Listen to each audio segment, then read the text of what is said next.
This is Hunting Fields, chapter 12.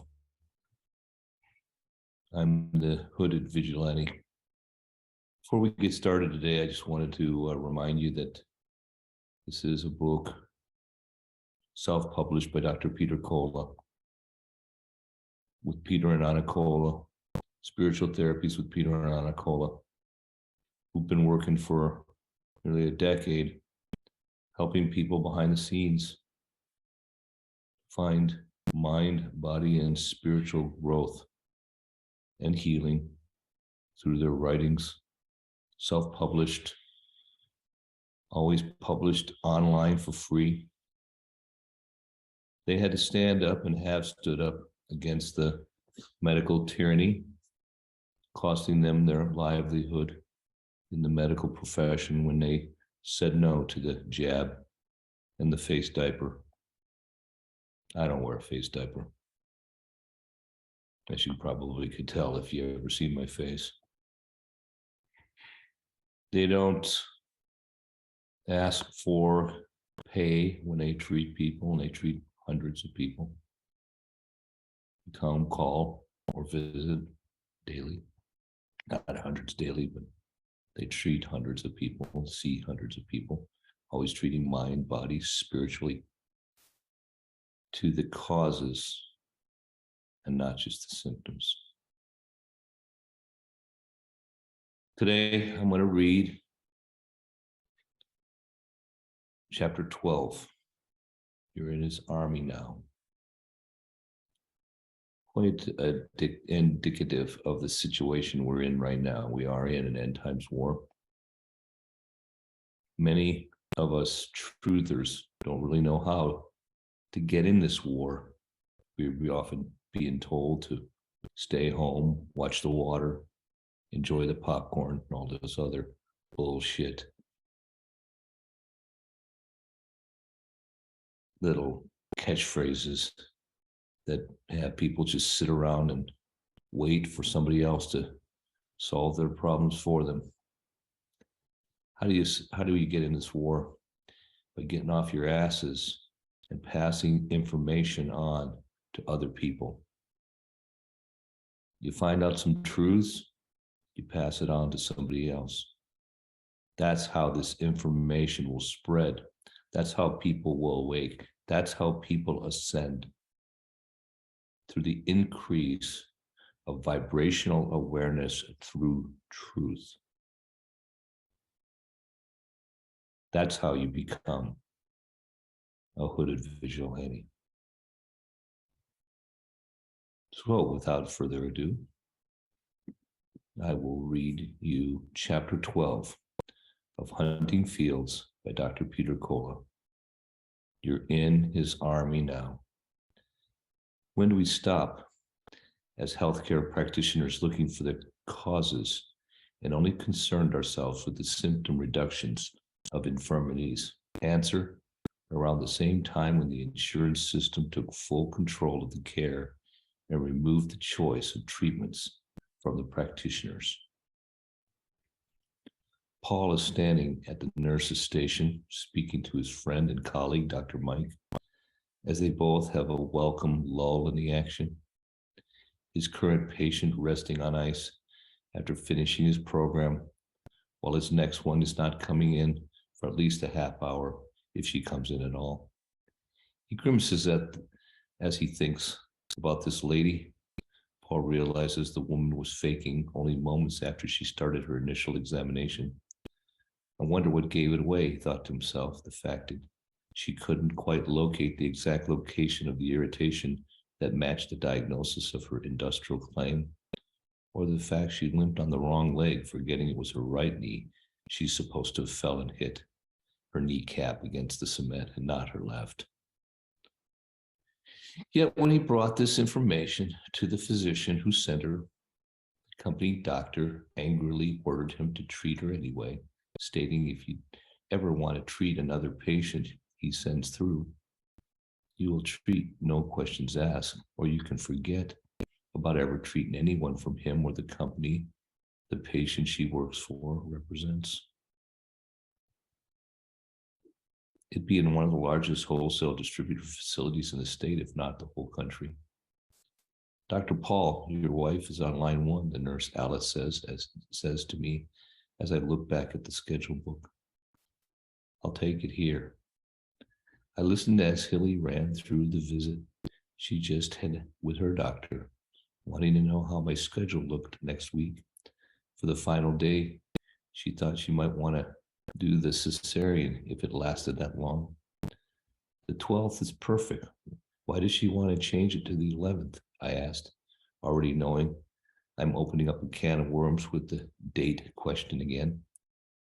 She goes on to talk about the doctor's obsession with the date, something about being lucky, wanting it on 11/11, frost moons and such bullshit.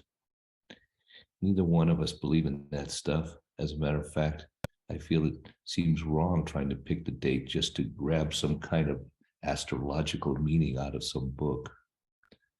I told her we'll settle on the 12th. She wasn't happy about it, but she seemed less happy when I told her I didn't want any more shots and any locals, with only a bit of laughing gas for the delivery, Hilly said. I thank God you're going to be in there. I thank God myself. Hilly agrees with me. If she wants the baby to come on a particular day, when so it had been otherwise, we would have gone, we should have probably just left it at the 12th. Well, I think we have that settled. I'm scheduling the day off for now, next week, the 12th. I said, you sure you can't wait another month and we can have it on my birthday on December 12th? You're crazy, Hilly says, laughing. I'd be surprised if I make it till then, to the 12th. Oh, by the way, your brother Anthony came by. Really? I thought he was out of town, going to that police academy or something. What did he want? Yeah, he said he didn't pass the entrance exam, so he had to wait for the next one. He did say that it inspired him that I showed him my father's captain police badges he gave me, she said. He came in to drop off his old motorcycle jack he wanted to leave and wanted to give you. That's a different, I thought to myself. I'm not sure if my brother had ever given me anything in his entire life. That's a bit strange. I'm probably going to get rid of that motorcycle anyways.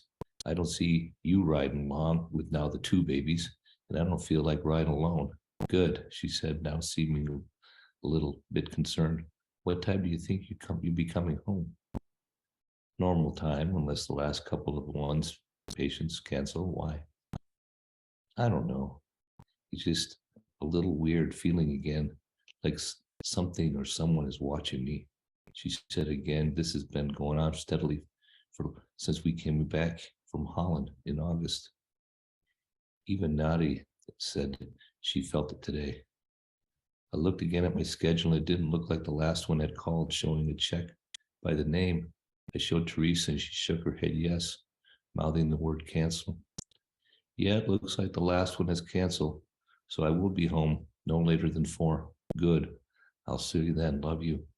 Love you too, as I hang up the phone. You look stressed, Dr. Mike said, as he pulls out the results of the most recent blood work he did on me, running a full gambit of checks before deciding if he needed blood pressure medicine or not. Your wife called me earlier and asked if I'd gotten your lab results back. I told her I'd be going it over with you. You got a minute? Paul just looked at him as if he had any choice. Your blood is perfect. As a matter of fact, you have the cholesterol of a 16-year-old, the doctor says, with lifted brows. I wish I could exchange my numbers with you. I don't think I'm going to give you any blood pressure meds. Yes, your pressure's a bit high, but also it's only on the border, he says as he examines the notes. You said you haven't been sleeping. Only recently, I said, as he clearly wanted to close this discussion, as I only wanted to close this discussion. I think it's the stress of wanting to open the new office and add to it the baby's coming. Very likely, Mike says, as he looks over the top of his glasses. And what did you say? You only drink coffee in the morning and take a couple of Excedrin pills for headaches.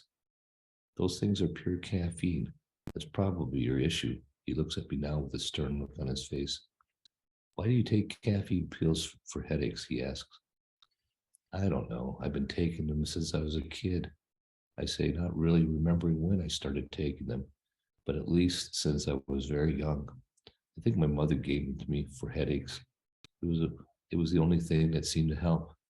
How much water do you drink throughout the day? Does Mountain Dew count? Because if it does, I'd say a couple of six packs, I say with a laugh. Okay, Doc, I want you to cut out the caffeine for a while. Anything else? I ask without really wanting to know the answer. Triglycerides? He asks, looking up at me, pushing his glasses back off the tip of his nose. Chicken wings? I offer, already knowing the answer. Mike looks at me with an inquisitive look, still waiting for the answer. How many? Average. 24. He nods, thinking, and then says, 24 what, a week? Every a couple of weeks? No, every day. At least after basketball with the boys, I say, with a grimace. At least 5 or 6 times a week. No more chicken wings, at least until you get these numbers back down. So, Doc, why not the blood pressure meds? I ask as I look at the lab results and the circles he wrote on it. I don't like the newer meds. They're pushing on everyone these days, he says, as he scribbles a couple of notes in my chart and looks at the results out thereof, especially the over-the-counter stuff. Everything seems to have changed. Did you know what's the leading cause of death in people today under the age of 70? Chicken wings, I offer.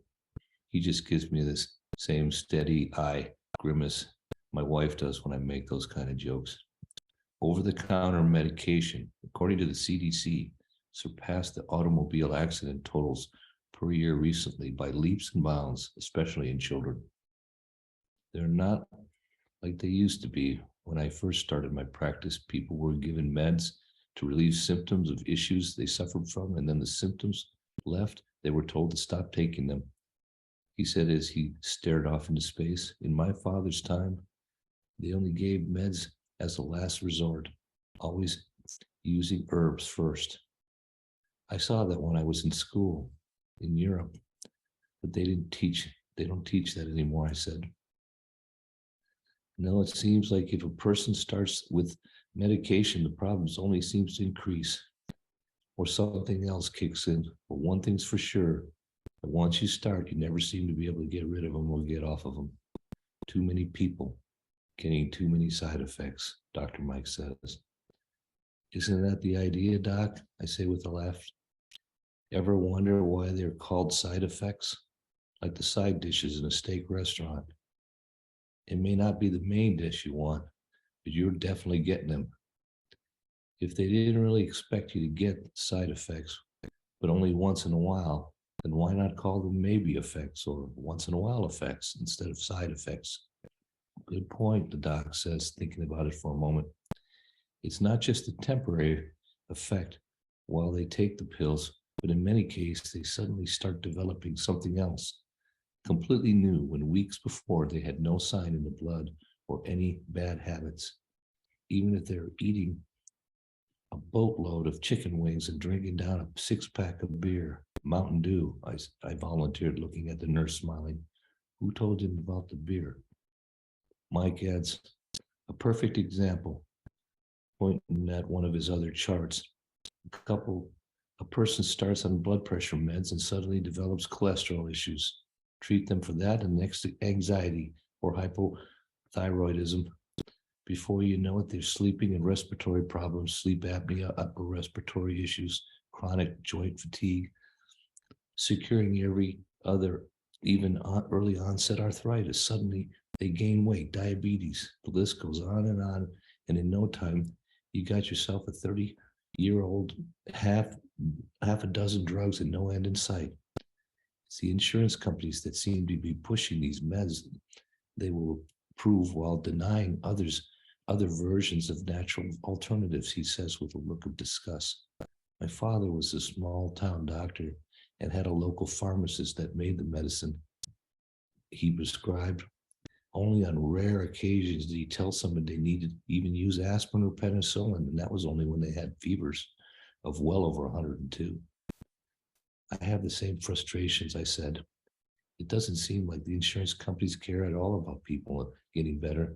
The only companies that seem to get all the patients are the same ones that keep bringing them back in and treating them so slow that their injuries turn chronic, sucking them dry until the benefits exhaust, and then they show up at my door looking for some real care.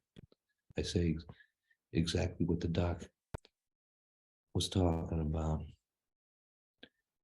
Don't get me started on insurance companies, Mike says with disgust. Those vipers are just whores for the big pharma. What does that make us, Doc? If we go along with this charade, pimps? I said as I think about my own faking patient getting ready to come in. As if on cue, the front office bell rings and a delivery man brings in a large pallet of flu shots. To the doc's grimace, at least 500 bottles, plastic wrapped in 2 large boxes stacked on top of each other. The doc grabs the clipboard and signs for the delivery as the man steps back out through the door. The doctor looks at the rows of little glass bottles. $9.65 a shot, mandatory. And the reimbursement from the insurance is only $7.32. Bonus, I have to buy the syringes. He says with an audible yet frustrated, then adds, the pimp business has never been so good.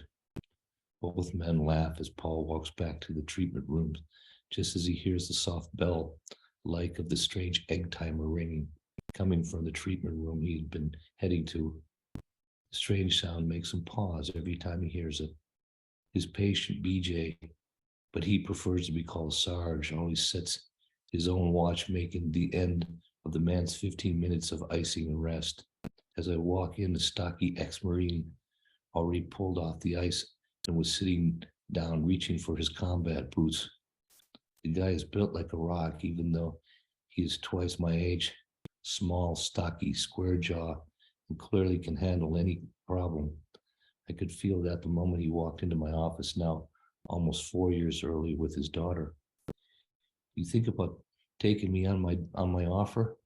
The older but very trim ex-soldier / patient asks, reminding Paul of their father's conversation earlier last week about hunting, when he invited him on a hunt this coming weekend. Sarge has always been a friend longer than the patient, since I treated his daughter way back even before buying the business. My attorney Calvin referred the girl to me after she was hurt her knee in a car accident, starting a long relationship of first treating her, immediately followed by Sarge's wife, and finally him becoming more of a family relationship than work. Sarge is an adept hunter, always talks about hunting, and since Paul only barely experienced it as an observer in Holland and really never hunted much, his interests only really recently seemed to be increased almost out of thin air. So when he asked Paul if he would like to join him and his son Hank visiting this coming weekend on leave from service, why don't you come with us bear hunting up on the rim? He did that for a pause and then think about it. I don't think I can. My wife is getting close and I can't leave town even just for a day. I say now, only remembering the man who asked me well over a week ago. I'm sorry. I know you asked me last week. Sounds like fun though. I say I take one more look at the man's knee and mark a couple of things down in his chart. Why bear? I didn't even know they had bears up there. I ask as the man starts to put on his boot, a comical sight of a short, stocky man in shorts wearing combat boots. It's on the edge of the Indian reservation. Reports of a cow killer have been spotted, he says. These Indians won't even touch the bears, let alone shoot one. Something to do with their God stuff, he says with a bit of a questioning look.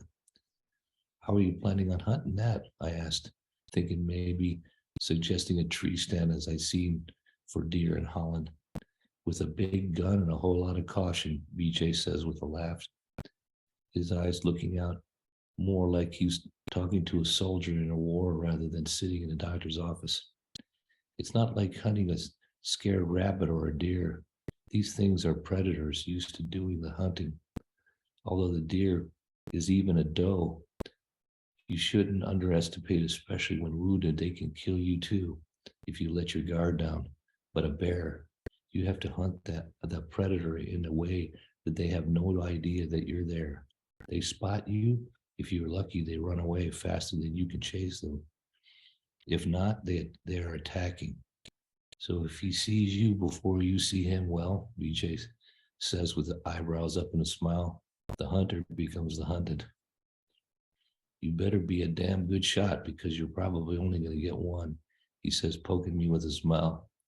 You got to use strategy when with these clever killer types. Every animal you hunt needs to be hunted in different ways. You need to know their skills and try to use them and use their overconfidence against them. The Indians speak the eagle flying a mile above the ground.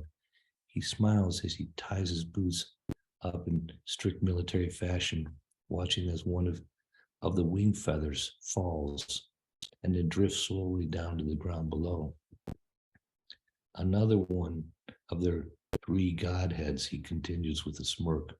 The eagle sees the feather the moment it touches the ground, even from a mile up. The wolf hears it touch even from a mile away, and the bear smells it more than a mile away. We have to hunt these apex predator things into the wind and on the move so we can find it before it smells us, he finally says as he stands up, and then shoot it before it sees us. It's just like when I was in Vietnam. I didn't know you were in Vietnam. You get drafted? I asked, only hearing stories about the horrors those guys had to go through. I heard it was horrible there. Nah, volunteered, BJ said as he sat back against the table for a moment. I had an itch to be in the service as long as I could remember, but I only jumped in at the end of the war. You're right, it is horrible for the guys in the front line of fighting. I couldn't afford college, but volunteering, at least you get to pick something useful. And I wanted aircraft mechanics. I really wanted to fly, but they said I was too short and didn't score high enough for officers training. When going in, Sarge says with a smile, too stupid, I guess, to be an officer candidate like you doctor types. Maybe you're too smart, I said, knowing how smart this guy really is. I heard most of the officers are pretty much brainless. I never thought of that, he said with a light smile. You might be right.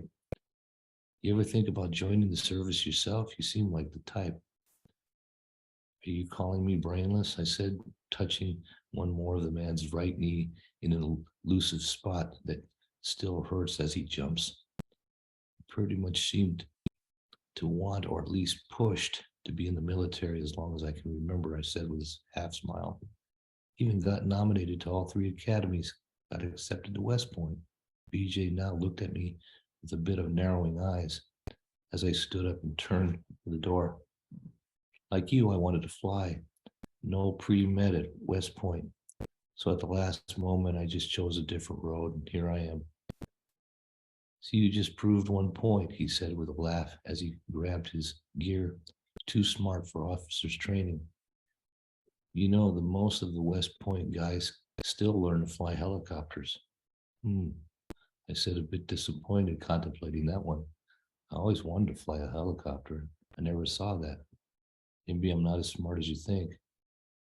That's why I want to take a few guys along on this bear hunt, more eyes. Plus, if you don't see him before he sees us first, I might have a chance to outrun you before you do.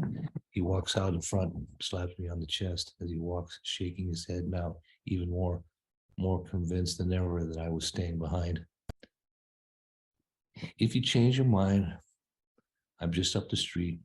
I leave Friday after work. BJ walked up to the front desk as I grabbed the schedule and marked him down for the next week. Good luck on your bear hunt this weekend, I said, as everyone looks at BJ with wide-eyed wonder. Doc pushes the crates of little bottles out of the way to make room. It reminds me of the boxes of morphine we used to use to load out in and out of the helicopters in Nam, Sarge says, raising his eyebrows twice at me with a smile. Doc looks up at him with a smile and nod of recognition between them. Doc being a doctor in the reserves. Flu shots?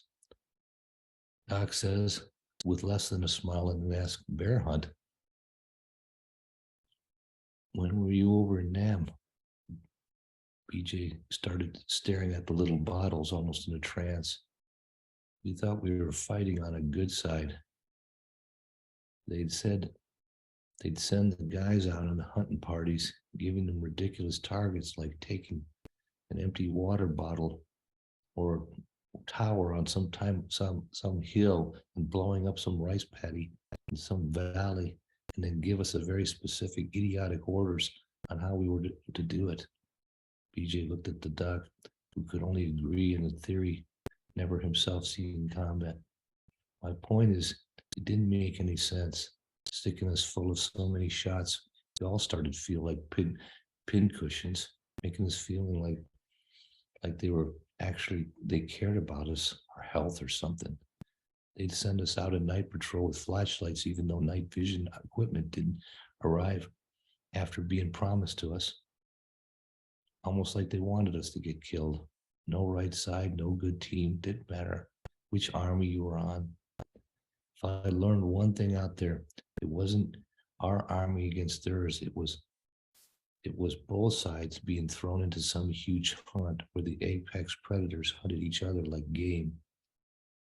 And the real they just sat back and pulled the strings, made the money and laughed. BJ looked at the large pallet full of bottles. I'm sorry, Doc. That stuff is a scam. The minute they gave us shots in Nam, everyone got it. Got sick, syphilis, malaria, it didn't matter. I think the shots caused the flu, not the other way around. The doc just looked at him and didn't even begin to argue. Hey, Doc, I say with a smile. Sarge here is jonesing for one.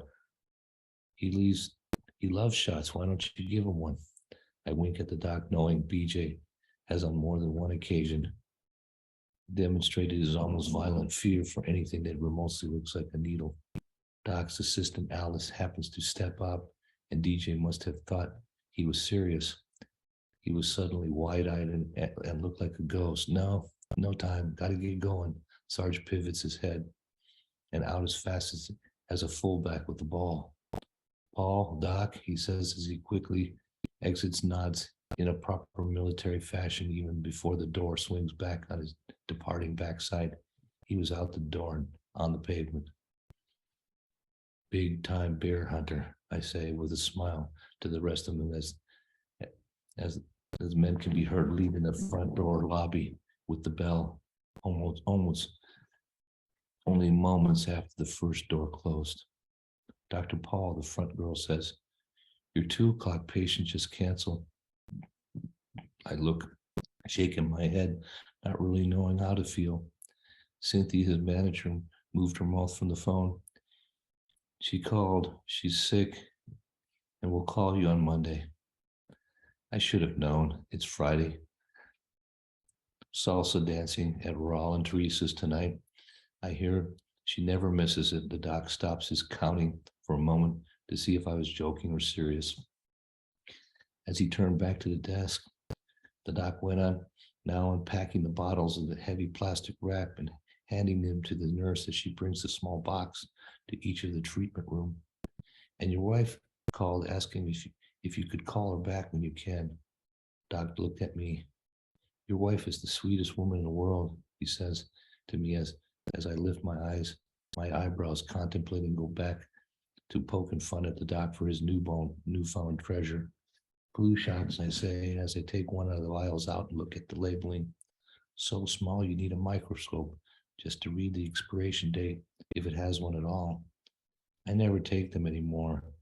BJ's a bit of a nut, but in this case, he may have one here. He may have a point. It seems like every year I got one, I'd ended up with the flu, but the years I didn't, nothing. You and everyone else, the doc says, as he hands me a little tray to his waiting young assistant, who carries them off into the room again.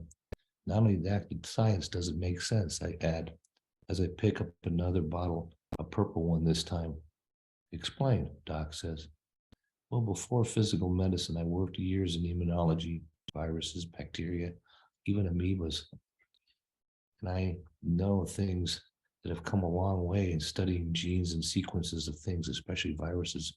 But let's assume they can, for a moment, predict the changes in a viral infections weeks, even months before they occur. A process I'm not sure is possible considering what exactly viruses represent, the changes of our biological equilibrium. Viruses are only combinations of simple chemicals with small sequences of DNA they get from dust, bugs, or plants. It can only exist in the perfect temperatures of 96 to 99 degrees, a liquid environment. They can't fly, move, reproduce, eat, and can't even produce their own energy. So they're basically not really alive. This added change to our inside equilibrium, we then build up as an answer in our bodies. Sometimes we have flu reactions, sometimes not, but it's always a reaction to the changes in our environment.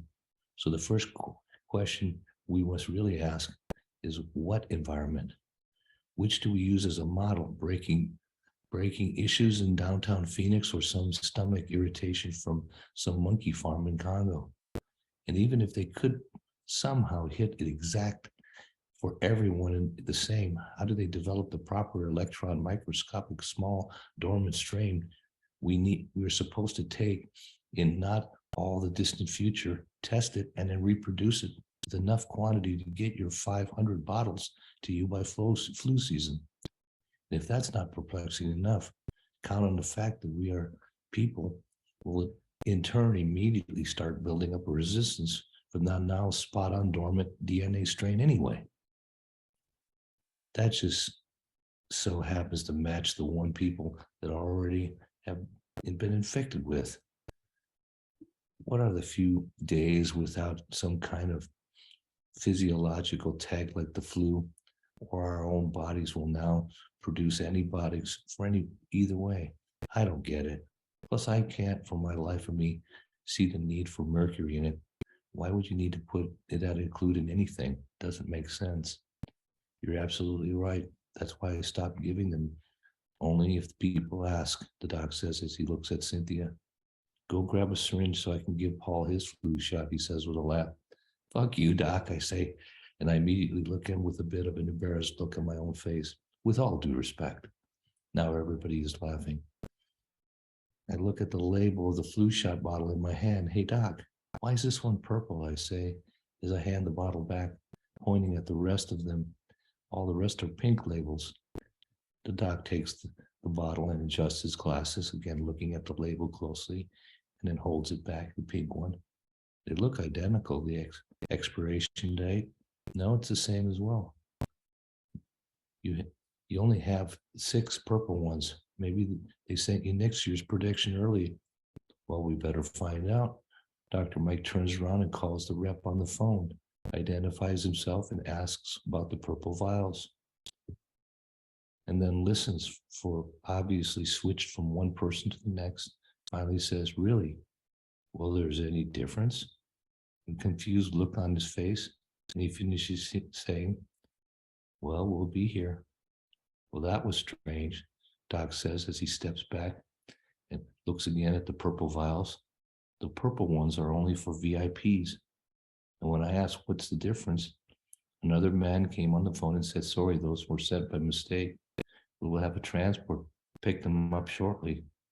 Doc didn't just finish the sentence, and the front lobby bell rang as 2 men in black suits and black sunglasses walked right through the lobby up to him, and without a word grabbed the 5 vials out of the box, as well as the one in his hand.